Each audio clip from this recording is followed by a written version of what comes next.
ibigay sa kanila ang pera? Your Honor, kinukuha po minsan ng tao nila. Saan po? Your Honor, sa ano po, minsan nakikita po kami sa, pinupupunta po kami sa ano, sa Shangri-La or minsan po sila po pumupunta sa office. Ang sosyal, Yes, Mr. Chair. Sino yung nila? Ano po? Names, please, names. Yung mga nabanggit ko lang po dito, yung tao po nung nandito po Thank you. sa affidavit ko. Thank you, Mr. Chair. At saan nyo nilalagay ang pera pag binibigay nyo sa kanila sa Shang or sa office nyo? Kadalasan po, Your Honor, ano lang po, nasa paper bag lang po. Paper bag? Kasha. Saang bangko kayo nag-withdraw ng pera?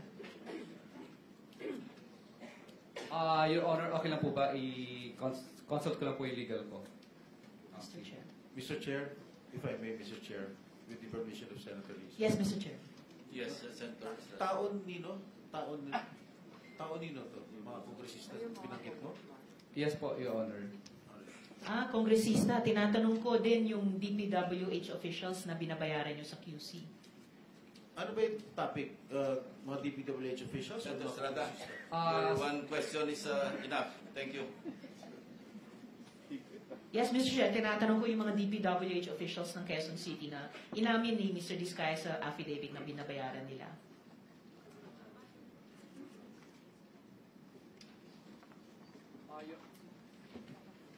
Your Honor, pinupupunta po nila kami sa ano, sa office po nila para dalhin. DPWH office? Yes po, Your Honor. Wow.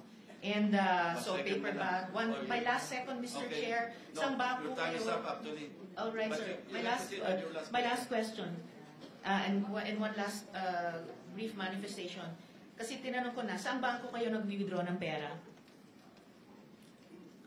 Your Honor, ano po, Your Honor, okay na po ba itanong ko muna yung counsel ko? Tinanong nyo na po kanina. In the meantime, you can Yes, my last reserve na lang manifestation. yung manifestation sa second round. In fairness to the others who are waiting. Yes, Mr. Chair, it's for the AMLAC. Hopefully, hindi pa sila aalis before 12 noon.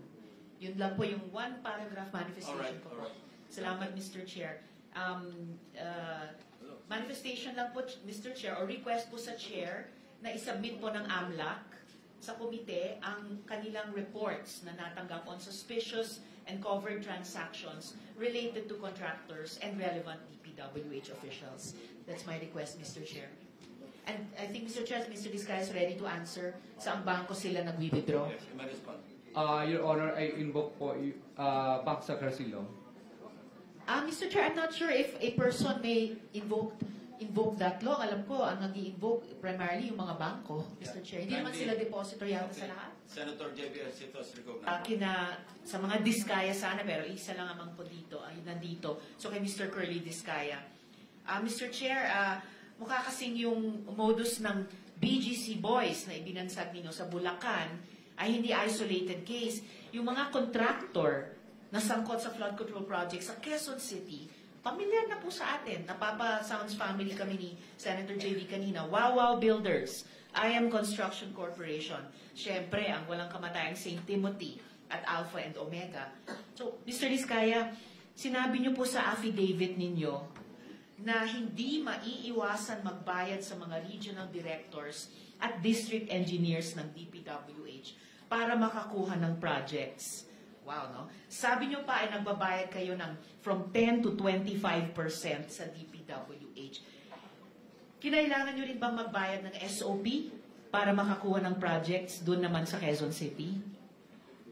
Your Honor, hindi po. Bali, kami po ay nilalapitan lang po pag once na may award na po. At saka lang po kami nilalapitan. At ayaw po namin magbigay, Your Honor. Kaya lang po, ay napapressure lang po kami.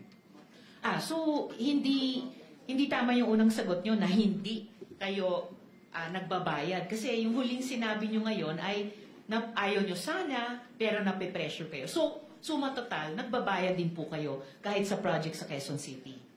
Labag po sa kalooban po namin, pero ano po, kasi magkakaroon po ng problema po ang collection po namin at saka yung mga projects po namin. So labag sa kalooban nyo, pero dahil gusto nyo makakolekta, dahil ayon sa inyo, hindi daw kayo makakakolekta kung hindi kayo nagbabayad. Again, suma total, Mr. Chair, nagbabayad pa rin kayo. Labag po sa kalooban namin, Your Honor. Labag man sa kalooban, Mr. Chair, o kusa, nagbabayad kayo, tama? Napipilitan lang po kami, Your Honor. Pwede bang palitan yung verb? Huwag na yung labag o napipilitan. Nagbabayad kayo, tama? Kinukuha po nila sa amin, Your Honor, yung... Mr. Chair, Hindi naman kayo hino-hold up, I think Mr. the question Chair. of Senator Risa is only answerable by yes or Senator no. Estrada is recognized. Yes, Mr. Kindly Chair. address the chair if you want to Yes, interject. Mr. Chair, I apologize. The question of Senator Ontiveros is only answerable by yes or no. Yes, Your Honor. Correct. You answer Senator Risa. Thank you, Mr. Chair. So yes, nagbabayad kayo. Yes, Your Honor. Yes, hindi kayo hino-hold up. Kayong nang-hold up sa taong bayan. Pag napatunayan namin lahat-lahat nitong mga flood control project scams. Okay, dyan po ba sa Quezon City, nagbibid din ba ang mga kumpanya ninyo laban sa isa't isa? No po, Your Honor. No? I'm Sa speaking of- naunang hearing, Mr. Diskaya, sinabi nyo or sinabi ni Ms. Diskaya, nagbibigbidan ang mga kumpanya ninyo sa laban sa isa't isa kuno. Para matalo man yung iba, may mananalo sa kanila, panalo pa rin kayo. Your Honor, naguguluhan lang po siya ng mga time po na yun. Pero sa records po namin, hindi po naglalabanan at nag-divest na po kami sa mga company po na yun. Bali, ako po yung honor ay St. Gerard lang po ang aking company. Mr. Diskaya, kanina ang sinasabi nyo, heart condition, diabetes, hypertension. Ngayon sinasabi nyo, naguguluhan lang siya. So, sasabihin nyo, ngayon gusto nyo pag-usapan yung mental health natin. Sir, please just answer the question. Nung nakaraang hearing, sinabi po ni Ms. Diskaya, on record po yan sa komite, na nagbibid against each other yung mga kumpanya nyo. Pinakita ko nga po yung calling cards ninyo sa siyam na komiteng iyan. Sabi ng asawa nyo, nagbibid ang mga kumpanya ninyo sa isa't isa. So, ganyan din ba ang kalakaran ng mga kumpanya nyo sa Quezon City? Your Honor, sa record po namin, hindi po sila naglalabanan. At ang amin lang pong company doon ay yung St. Gerard lang po ang akin po. At sa miss ko naman po is Alpha lang. Dalawang kumpanya lang sa inyong mag-asawa, pero yung mga kamag-anak nyo, ang controlling persons din dun sa iba pang mga kumpanya. Your Honor, pero hindi po sila naglalabanan sa bidding. So ano yung Record sabi po nyo, namin. may kalakaran kayo? Ano bang kalakaran ninyo sa Quezon City ng inyong mga kumpanya?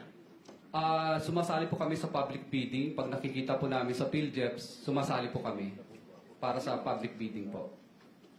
Pero bakit sinabi nung asawa nyo na kahit pagkatapos mabasa nyo sa PhilJeps, nagko-compete, hindi lang isa, hindi lang dalawa ninyong mag-asawa, pero yung siyam na kumpanya ninyo sa isa't isa? Your Honor, kinakabahan lang po siya at saka kinakabahan lang po siya. Pero sa record po namin, wala po naglalabanan. Sige, titignan ko ulit yung mga records ninyo ha. At tatanungin ko ulit si Ms. Diskaya pag nagpakita sila ulit sa susunod na hearing. Dahil mahirap pong magsabi ng one thing sa isang hearing at magsabi ng kabaliktaran nun sa susunod. Perjury po ang tawag doon dahil under oath po kayong mga resource persons. Ngayon may mga nakausap o nilapitan din ba kayong regional directors at regional director at district engineers dito naman sa NCR? Your Honor, wala po. Bali, sumasali po kami sa public bidding. Pag nakakita lang po kami ng mga public bidding na nakapost sa PhilJeps na invitation, tsaka lang po kami pumupunta at sumasali sa bidding. At nagbayad din ba kayo ng 10 to 25% para makakuha ng proyekto? Yan po ang pinipilit po nila kapag kami po ay na-awardan na po ng project at saka po sila nagdadatingan. At pag nagdadatingan sila at pinipilit kayo, nagpapapilit naman kayo, nagbabayad kayo. Your Honor, wala po kami magawa kasi syempre po natatakot kami dahil nagkaroon na po kami ng mga karanasan na nami-mutual terminate po at nami-mutual terminate at saka nagkakaroon po ng right of way problem ang mga project po namin. Pero nagbabayad kayo, 10 to 25% sa Quezon City. Your Honor, ano po, yes for Your Honor. Yes, ay salamat. Isang consistent na sagot so far. Ngayon, sir, doon sa inyong affidavit, Mr. Diskaya, doon po sa inyong affidavit, paano kayo nagbabayad sa mga opisyal, gaya ng sinabi niyo? Cash ba yan lagi? Cash po lagi. Okay, cash lagi. So, nag-withdraw kayo ng malaking cash sa bangko? Yes po, Your Honor. Yes. Magkano pinag-uusapan natin?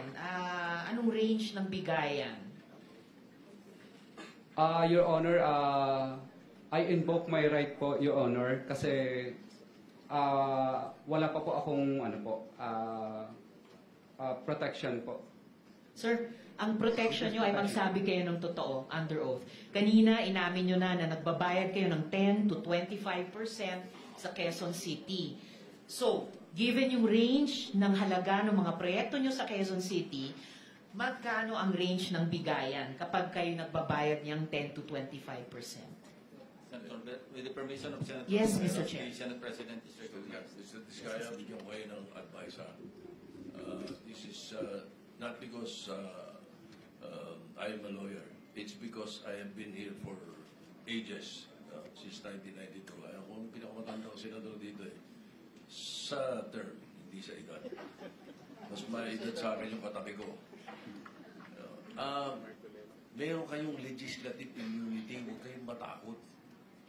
Pag sa hearing kayo nagsasalita, pwede nyo invoke legislative immunity, magsalita kayo. Huwag nyo sabihin yung self-incrimination. Hindi. There is such thing inherent sa mga committees, yung legislative immunity tinatawag. Kung meron kayong gusto ipagtapat, ipagtapat ninyo. Hindi pwedeng gamitin sa inyo pag sa hearing nyo sinabi. Makakatulong kayo sa amin at matutulungan din namin kayo. Yun ang gawin niyo. Tatanong sa abogado nyo, alam na abogado nyo yan eh. Baka lang, ayaw nyo lang talaga sabihin yung na dapat eh. Diba? Huwag kayo matakot. At meron po kaming mabibigay sa inyo ng legislative immunity tinatawag. Your Honor, Salamat, okay lang po Mr. ba? Chair. Itatanong ko lang po muna sa legal counsel ko po. Mr.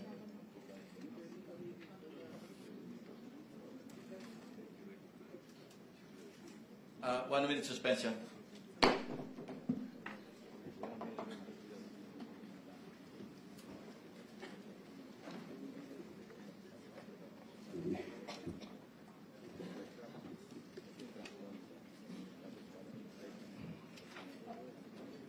Ready to issue, Mr. Chair.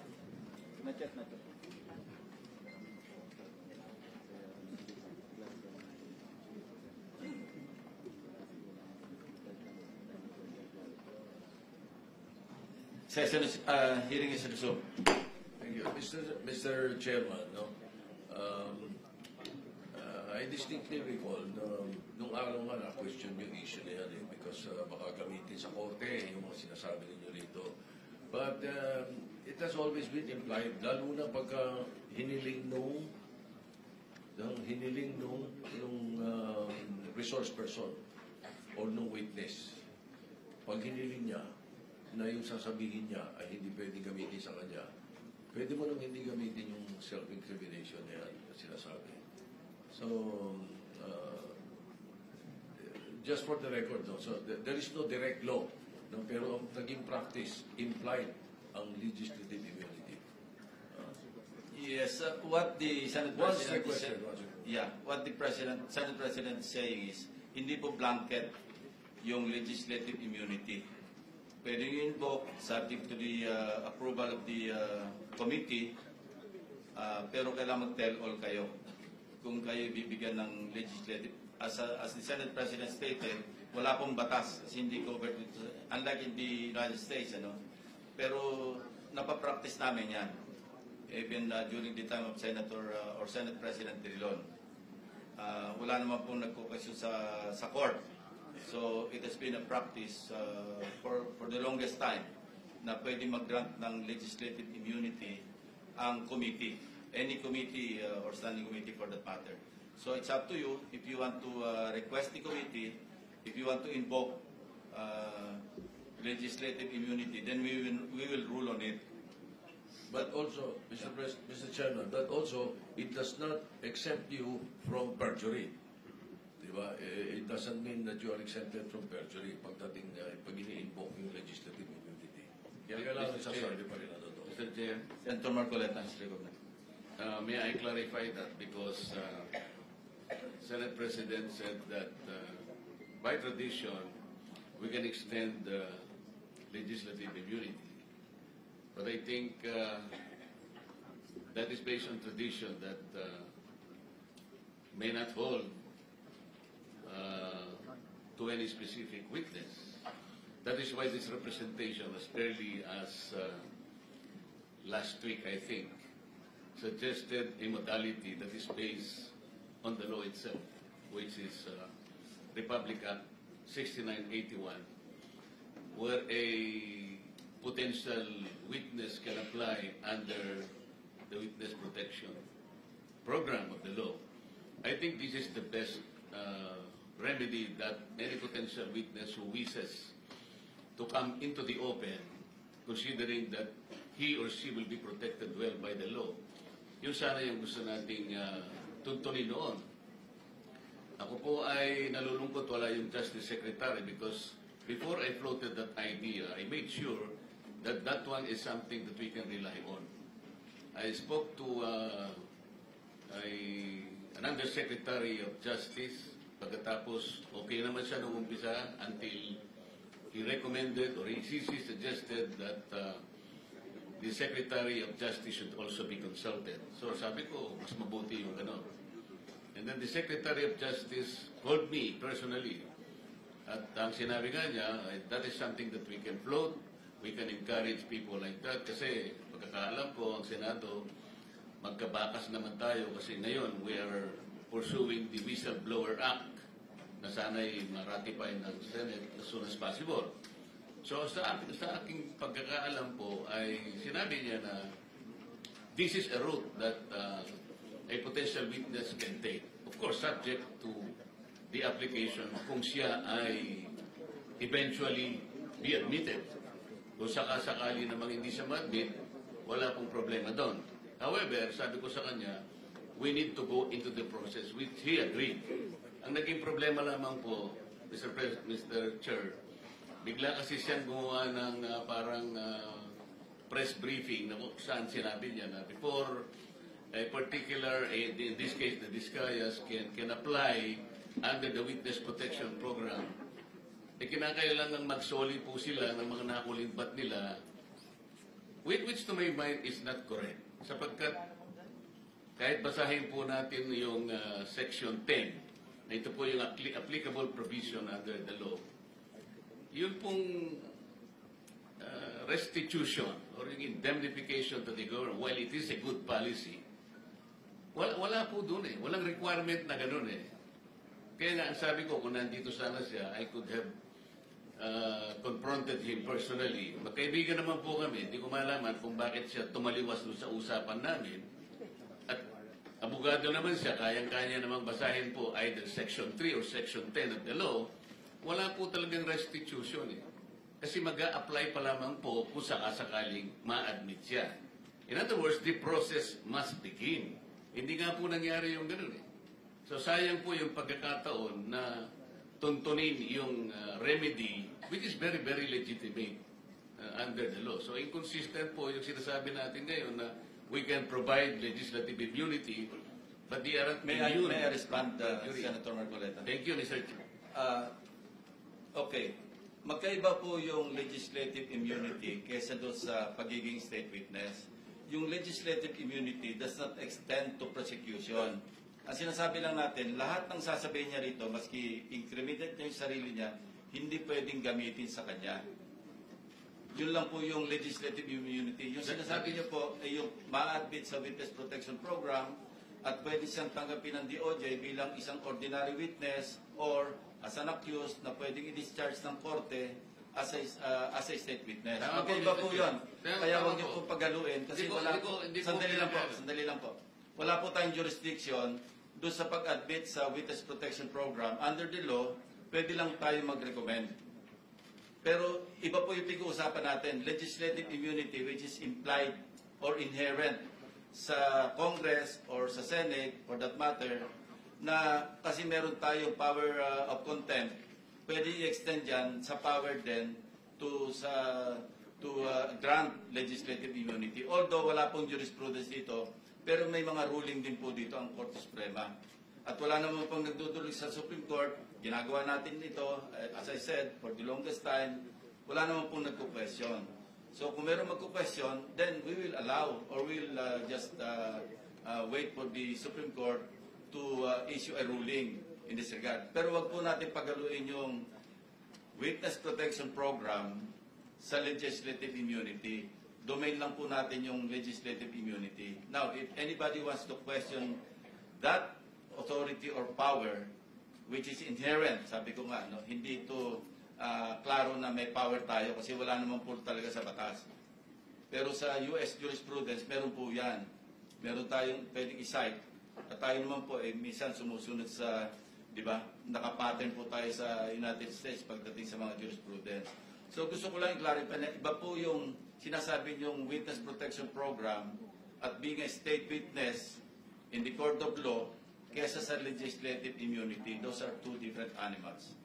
Mr. Chair, malinaw na malinaw po yun at hindi ko po pinaghahalo. Naiintindihan ko po yun. Ang sinasabi ko lang po, yun pong Witness Protection Program is a better remedy sana kung yun po sana ay napagbigyan.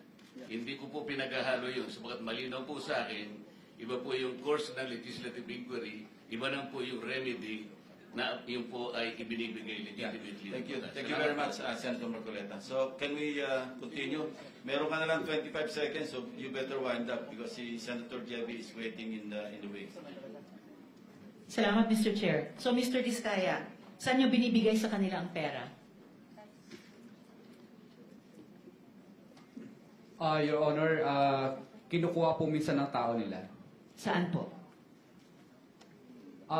Your Honor, sa ano po, minsan nagkikita po kami sa, pinupupunta po kami sa sa Shangri-La or minsan po sila po pumupunta sa office. Ang sosyal, Senator, Yes, sino Mr. yung- Chair. Sino yung nila? Ano po, Names, please, names. yung mga nabanggit ko lang po dito, yung tao po nung nandito po Thank you. sa affidavit ko. Thank you, Mr. Chair. At saan nyo nilalagay ang pera pag binibigay nyo sa kanila sa Shang or sa office nyo? Kadalasan po, Your Honor, ano lang po, nasa paper bag lang po. Paper bag. Kasha. Saang bangko kayo nag-withdraw ng pera? Your Honor, okay lang po ba i-consult ko lang po yung legal ko? Mr. Chair. Mr. Chair, if I may, Mr. Chair, with the permission of Senator Lisa. Yes, Mr. Chair. Yes, Senator. Taon nino? Taon nino to? Yung mga kongresista pinanggit mo? Yes po, Your Honor. Kongresista, tinatanong ko din yung DPWH officials na binabayaran nyo sa QC. Ano ba yung topic? Mga DPWH officials? Senator Mga Estrada, kongresista? your one question is enough. Thank you. Yes, Mr. Chair, tinatanong ko yung mga DPWH officials ng Quezon City na inamin ni Mr. Diskaya sa affidavit na binabayaran nila.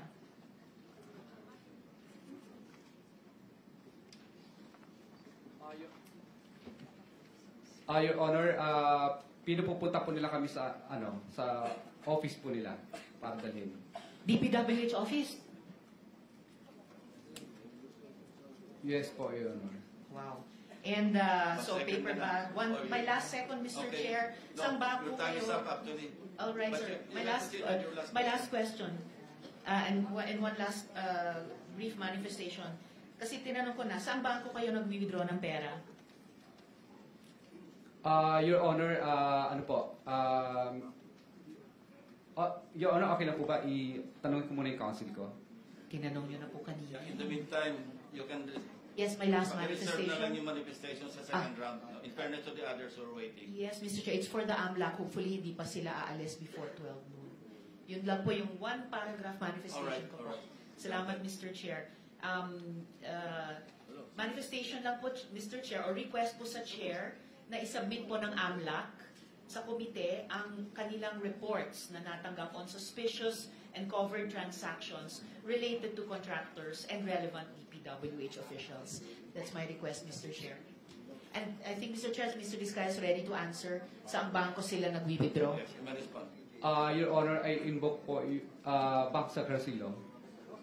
Mr. Chair, I'm not sure if a person may invoke that law. Alam ko, ang nag-i-invoke primarily yung mga bangko, Mr. Chair. Hindi naman sila depository hawak sa lahat. Senator, Sa mga Diskaya sana, pero isa lang amang po dito, ay nandito. So kay Mr. Curly Diskaya. Mr. Chair, mukha kasing yung modus ng BGC Boys na ibinansag ninyo sa Bulacan ay hindi isolated case. Yung mga contractor na sangkot sa flood control project sa Quezon City, pamilyar na po sa atin. Napapa-Sounds family kami ni Senator JV kanina. Wow Builders, IM Construction Corporation. Siyempre, ang walang kamatayang St. Timothy at Alpha and Omega. So, Mr. Diskaya, sinabi niyo po sa affidavit ninyo na hindi maiiwasan magbayad sa mga regional directors at district engineers ng DPWH para makakuha ng projects.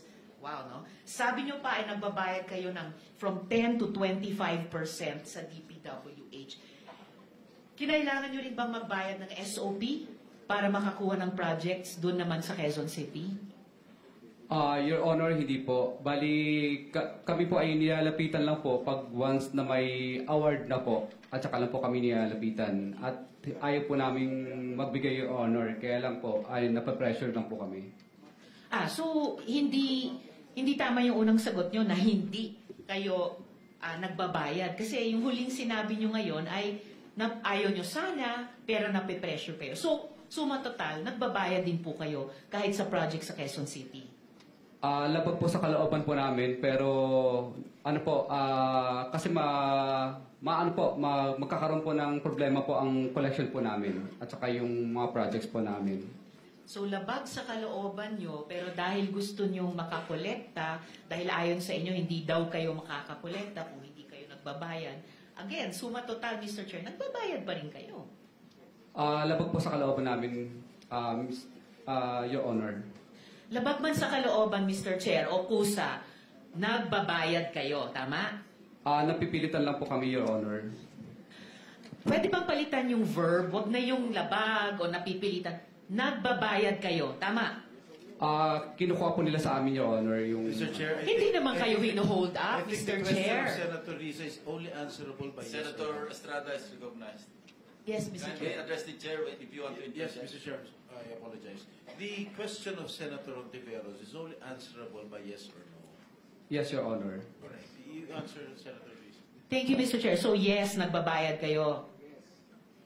Yes, Your Honor. Yes, hindi kayo hino-hold up. Kayong nang-hold up sa taong bayan. Pag napatunayan namin lahat-lahat nitong mga flood control project scams. Okay, dyan po ba sa Quezon City, nagbibid din ba ang mga kumpanya ninyo laban sa isa't isa? No po, Your Honor. No? I'm Sa speaking- naunang hearing, Mr. Diskaya, sinabi nyo or sinabi ni Ms. Diskaya, nagbibigbidan ang mga kumpanya ninyo sa laban sa isa't isa kuno. Para matalo man yung iba, may mananalo sa kanila, panalo pa rin kayo. Your Honor, naguguluhan lang po siya ng mga time po na yun. Pero sa records po namin, hindi po naglalabanan at nag-divest na po kami sa mga company po na yun. Bali, ako po yung Honor ay Sager lang po ang aking company. Mr. Diskaya, kanina ang sinasabi nyo, heart condition, diabetes, hypertension. Ngayon sinasabi nyo, naguguluhan lang siya. So, sasabihin nyo, ngayon gusto nyo pag-usapan yung mental health natin. Sir, please just answer the question. Nung nakaraang hearing, sinabi po ni Ms. Diskaya, on record po yan sa komite, na nagbibid against each other yung mga kumpanya niyo. Pinakita ko nga po yung calling cards ninyo sa siyam na komiteng iyan. Sabi ng asawa niyo, nagbibid ang mga kumpanya ninyo sa isa't isa. So, ganyan din ba ang kalakaran ng mga kumpanya niyo sa Quezon City? Your Honor, sa record po namin, hindi po sila naglalabanan. At ang amin lang pong company doon ay yung Sager lang po ang akin po. At sa miss ko naman po is Alpha lang. Dalawang kumpanya lang sa inyong mag-asawa, pero yung mga kamag-anak nyo, ang controlling persons din dun sa iba pang mga kumpanya. Your Honor, pero hindi po sila naglalaban sa bidding. So ano yung Record sabi po nyo, namin. may kalakaran kayo? Ano bang kalakaran ninyo sa Quezon City ng inyong mga kumpanya? Sumasali po kami sa public bidding. Pag nakikita po namin sa PhilJeps, sumasali po kami para sa public bidding po. Pero bakit sinabi nung asawa nyo na kahit pagkatapos mabasa nyo sa PhilJeps, nagko-compete, hindi lang isa, hindi lang dalawa ninyong mag-asawa, pero yung siyam na kumpanya ninyo sa isa't isa?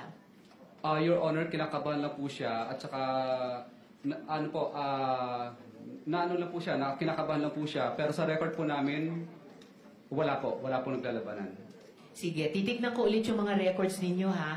At tatanungin ko ulit si Ms. Diskaya pag nagpakita sila ulit sa susunod na hearing. Dahil mahirap pong magsabi ng one thing sa isang hearing at magsabi ng kabaliktaran nun sa susunod. Perjury po ang tawag doon dahil under oath po kayong mga resource persons. Ngayon may mga nakausap o nilapitan din ba kayong regional directors at regional director at district engineers dito naman sa NCR? Your Honor, wala po. Bali, sumasali po kami sa public bidding. Pag nakakita lang po kami ng mga public bidding na nakapost sa PhilJeps na invitation, tsaka lang po kami pumupunta at sumasali sa bidding. At nagbayad din ba kayo ng 10 to 25% para makakuha ng proyekto? Yan po ang pinipilit po nila kapag kami po ay na-awardan na po ng project at saka po sila nagdadatingan. At pag nagdadatingan sila at pinipilit kayo, nagpapapilit naman kayo, nagbabayad kayo. Your Honor, wala po kami magawa kasi syempre po natatakot kami dahil nagkaroon na po kami ng mga karanasan na nami-mutual terminate po at nami-mutual terminate at saka nagkakaroon po ng right of way problem ang mga project po namin. Pero nagbabayad kayo, 10 to 25% sa Quezon City. Your Honor, yes po, Your Honor. Yes, ay salamat. Isang consistent na sagot so far.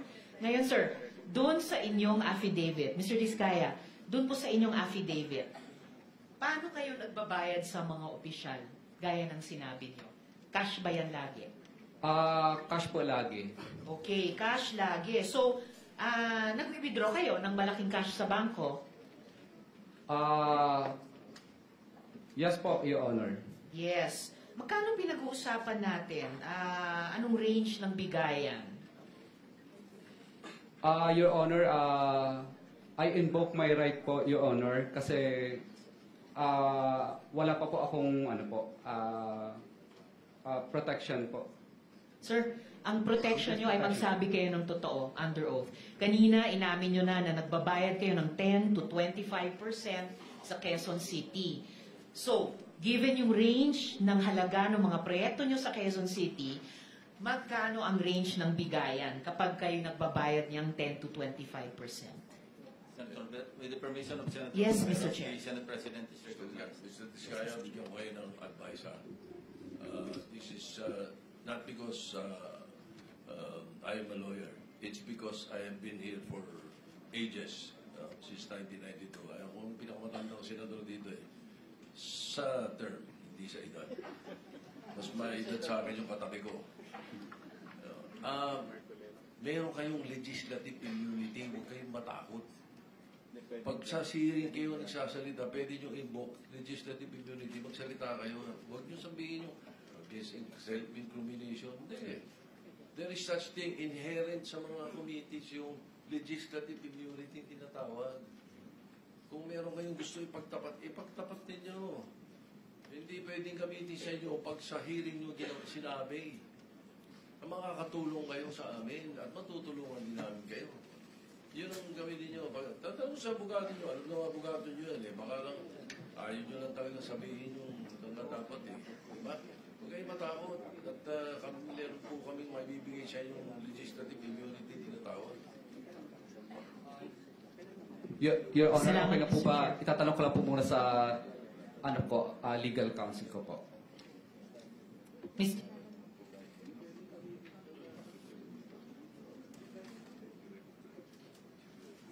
1 minute suspension.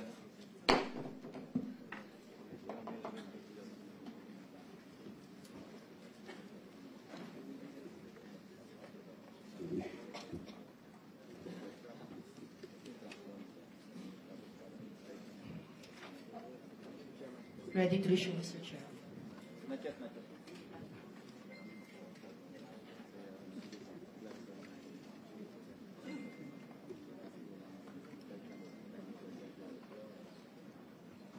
Session is, hearing is resumed. Thank you. Mr. Chairman, no? I distinctly recall nung araw nga na-question yung issue na yan because baka gamitin sa korte yung mga sinasabi ninyo rito.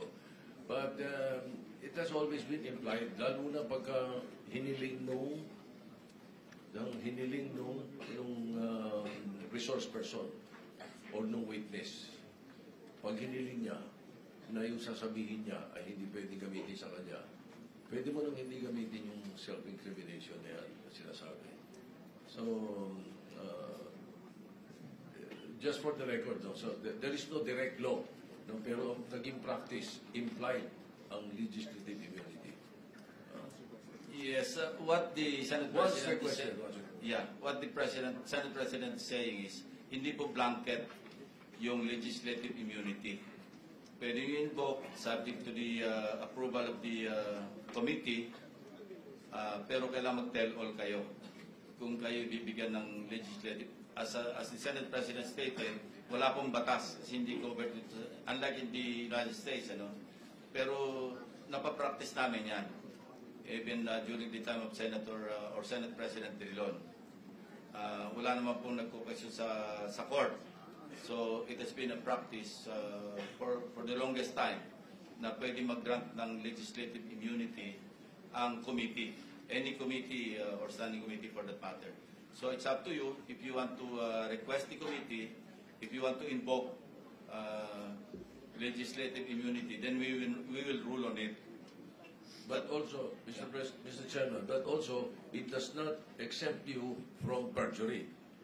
Diba? It doesn't mean that you are exempted from perjury pagdating pag ini-invoke yung legislative immunity. Kaya kailangan sasabi pa rin na totoo. Mr. Chair, Senator Marcoleta is recognized. may I clarify that because Senate President said that by tradition we can extend legislative immunity. But I think that is based on tradition that may not hold to any specific witness.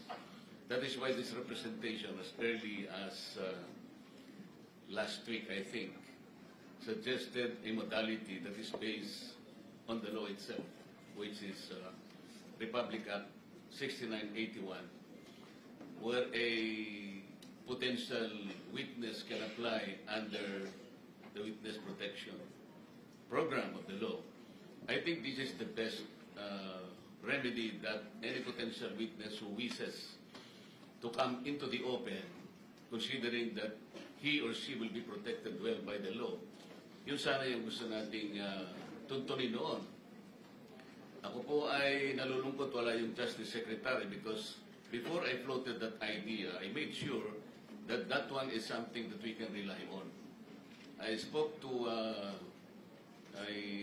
an Undersecretary of Justice, pagkatapos okay naman siya nung umpisa until he recommended or he suggested that the Secretary of Justice should also be consulted. So sabi ko, mas mabuti yung ano. And then the Secretary of Justice called me personally. At ang sinabi nga niya, that is something that we can float. We can encourage people like that. Kasi pagkakaalam ko, ang Senado, magkabakas naman tayo kasi ngayon we are pursuing the Whistleblower Act na sana'y ma-ratify ng Senate as soon as possible.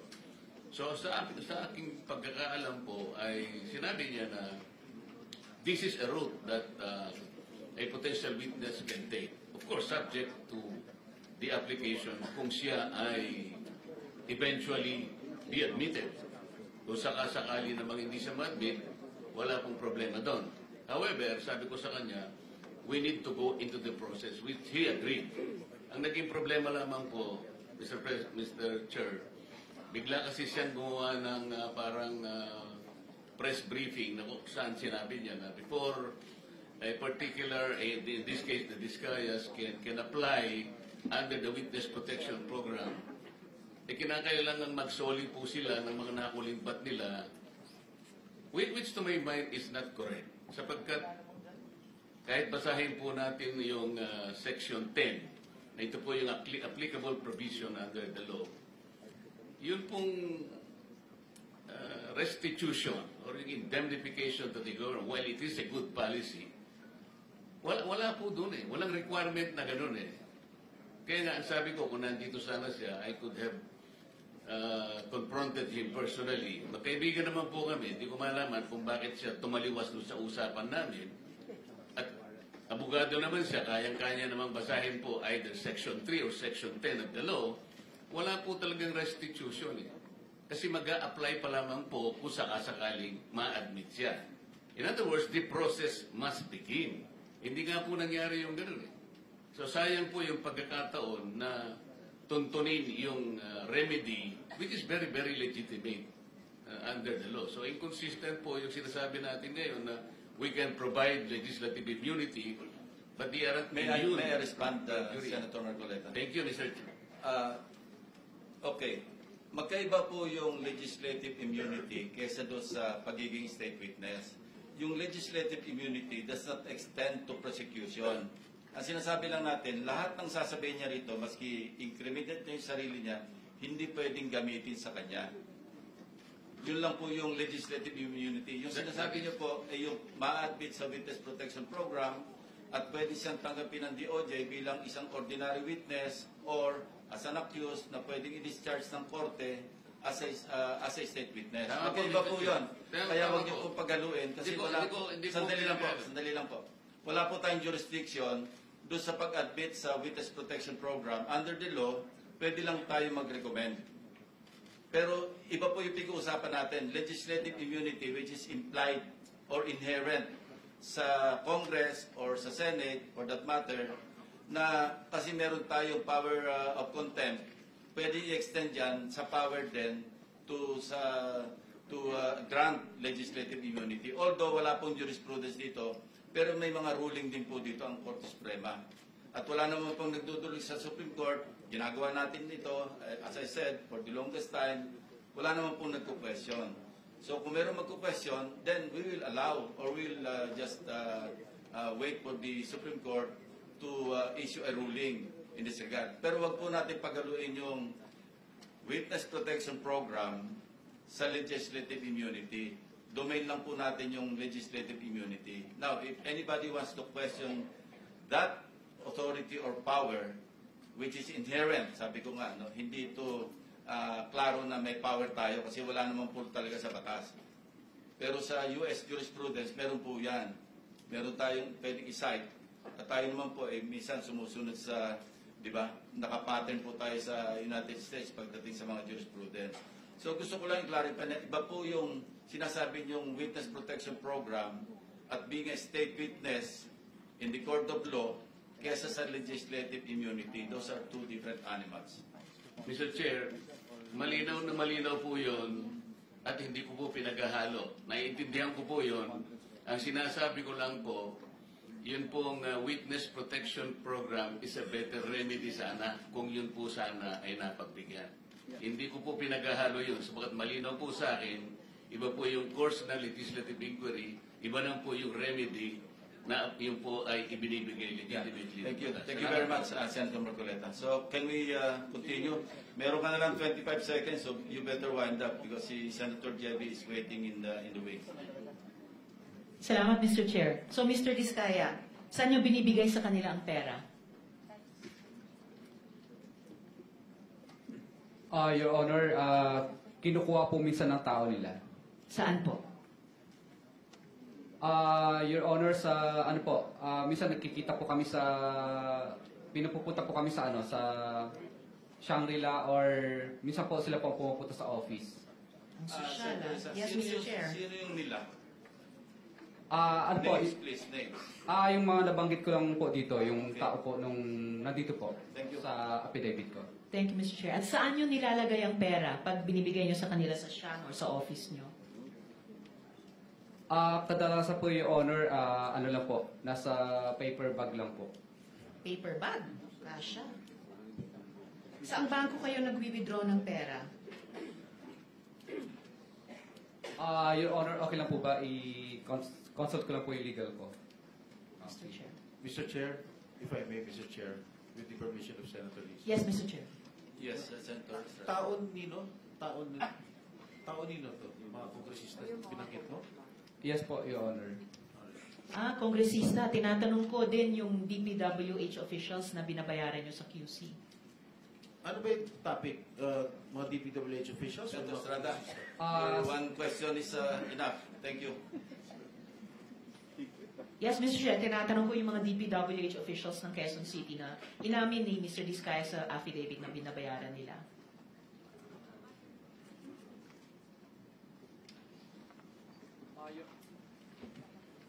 Your Honor, pinupupunta po nila kami sa sa office po nila para dalhin. DPWH office? Yes po, Your Honor. Wow. And so Second paper na lang. bag. My last second, Mr. Okay. Chair. No, Saan ba po your time is kayo? up actually. All right, But sir. you My have last, to sit on your my last question, and one last brief manifestation. Kasi tinanong ko na, saan bangko kayo nag-withdraw ng pera?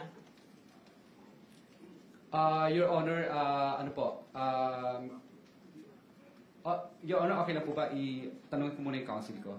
Kinanong nyo na po kanina. In the meantime, you can Yes, my last reserve na lang manifestation. yung manifestation sa second round. No? In fairness to the others who are waiting. Yes, Mr. Chair, it's for the AMLAC. Hopefully, hindi pa sila aalis before 12 noon. Yun lang po yung one paragraph manifestation ko po. Alright. Salamat, Mr. Chair. Manifestation lang po, Mr. Chair, or request po sa Chair na isubmit po ng AMLAC sa komite ang kanilang reports na natanggap on suspicious and covered transactions related to contractors and relevant DPWH officials. That's my request, Mr. Chair. And I think, Mr. Chair, Mr. Diskaya is ready to answer saan bangko sila nag-withdraw. Yes, you may respond. Your Honor, I invoke po Bank sa Carcilo. Mr. Chair, I'm not sure if a person may invoke that law. Alam ko, ang nag-i-invoke primarily yung mga bangko, Mr. Chair. Hindi naman Kindly- sila depository yata sa Okay. lahat. Senator